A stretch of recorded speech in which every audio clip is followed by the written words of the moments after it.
Hi friends, அஸ்ஸலாமு அலைக்கும். இன்றைக்கி என்ன வீடியோ பார்க்க போகிறோன்னா ரொம்ப ஹெல்தி அண்ட் எம்மியான உளுந்து மாவில் ப்ரௌனி செஞ்சுருக்கேன். வாங்க எப்படி செய்யலான்னு பார்க்கலாம். என்னடா அன்றைக்கி எந்த வேலையுமே இல்லையே, லைட்டாக போர் அடிக்குது அப்படின்னு இருக்க போகும்போது இந்த ப்ரௌனியை செஞ்சு என்ஜாய் பண்ணுங்கள்.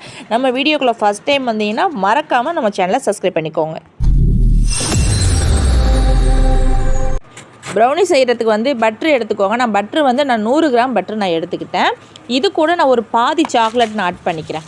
இந்த அளவு நமக்கு போதுமானதாக தான் இருக்கும். இது 1/2 kg ப்ரௌனி செய்கிறதுக்கான மெஷர்மெண்ட் தான் இது. இதை இந்த மாதிரி தண்ணியை கொதிக்க வச்சு அதுக்கு மேலே ஒரு பாத்திரம் வச்சு இந்த மாதிரி மெல்ட் பண்ணிக்கோங்க. டைரெக்டாக நம்ம அடுப்பில் வச்சு மெல்ட் பண்ணோம்னா நமக்கு சீக்கிரமாகவே அடி பிடிச்சிரும். இந்த மாதிரி மெல்ட் பண்ணி இதை நம்ம தனியாக எடுத்து வச்சுக்கலாம். இப்போ ஒரு பவுலில் நான் 3 முட்டை ஆட் பண்ணிக்கிட்டேன். 5 ஸ்பூன் சீனி ஆட் பண்ணிக்கிட்டேன். நாட்டு சர்க்கரையும் நீங்கள் தேவைப்பட்டால் நீங்கள் ஆட் பண்ணிக்கலாம். நான் ஒயிட் சுகரையும் ஆட் பண்ணி நம்ம பீட்ரு வச்சு நல்லா பீட் பண்ணிக்கலாம்.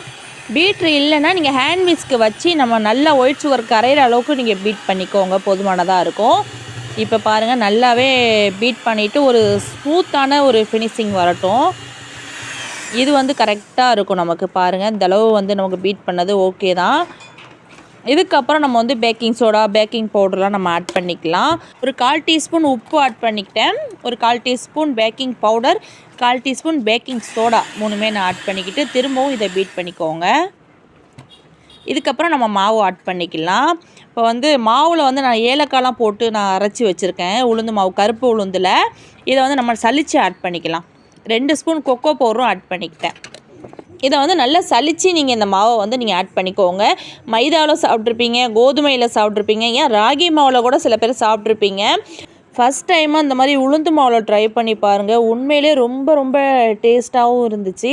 இது நம்ம உடம்புக்கு ஹெல்த்தியும் கூட. நம்ம பசங்கள்லாம் உளுந்து மாவை கஞ்சி காய்ச்சி கொடுத்தா கூட குடிக்க மாட்டாங்க. இப்படி செஞ்சு கொடுத்தீங்கன்னா எந்த பசங்களுமே இதை வேணாம், எனக்கு பிடிக்கலன்னு சொல்ல மாட்டாங்க. அந்தளவுக்கு ரொம்ப சூப்பராக இருந்துச்சு.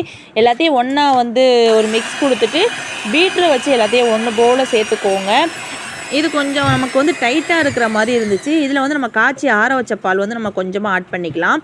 வெண்ணிலா எசன்ஸும் நான் 1 ஸ்பூன் நான் ஆட் பண்ணிக்கிறேன். ஏலக்காய் தூள்லாம் போட்டு தான் நான் மாவு ரெடி பண்ணி வச்சுருக்கேன். இருந்தாலும் நம்ம 1 ஸ்பூன் வெண்ணிலா எசன்ஸ் ஆட் பண்ணால் நமக்கு போதும்.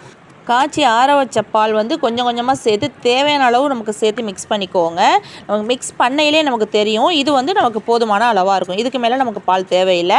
இப்போ கேக் டின்னில் நான் பட்டர் அப்ளை பண்ணி நம்ம ரெடி பண்ணி வச்ச மாவு அதில் ஆட் பண்ணிவிட்டு நல்லா டேக் பண்ணிக்கோங்க. டேக் பண்ணிவிட்டு முன்னாடி நம்ம குக்கரில் செஞ்சோம். இப்போ ஒரு கடாயில் உப்பு வச்சு இந்த மாதிரி கடாயில் வச்சு தான் நான் செய்கிறேன். மேலே நான் சாக்கோ சிப்ஸ் நான் சேர்த்துக்கிட்டேன். இது ஒரு 20 நிமிஷம் நமக்கு புழுங்க வச்சு எடுத்தாலே போதும். சூப்பராகவே இருந்துச்சுங்க. நம்ம மைதா கூட நமக்கு 1 மணி நேரம் டைம் எடுத்துச்சு. இது 20 நிமிஷத்துலேயே நமக்கு சூப்பராக ரெடி ஆகி வந்துருச்சு. இது பின்னாடியெல்லாம் ஒட்டவே இல்லை. ரொம்ப சாஃப்டாக இருந்துச்சு.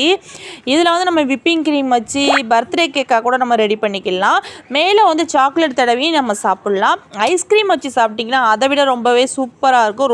ரொம்ப ஹெல்த்திங்க இந்த கேக்கு. கண்டிப்பாக உங்கள் பசங்களுக்கு செஞ்சு கொடுங்க. ரொம்ப விரும்பி ஆசையாக சாப்பிடுவாங்க. நம்ம சேனலை ஃபஸ்ட் டைம் பார்த்தீங்கன்னா நம்ம சேனலுக்கு மறக்காமல் சப்போர்ட் பண்ணுங்கள். வீடியோ முழுமையாக பார்த்ததுக்கு நன்றி.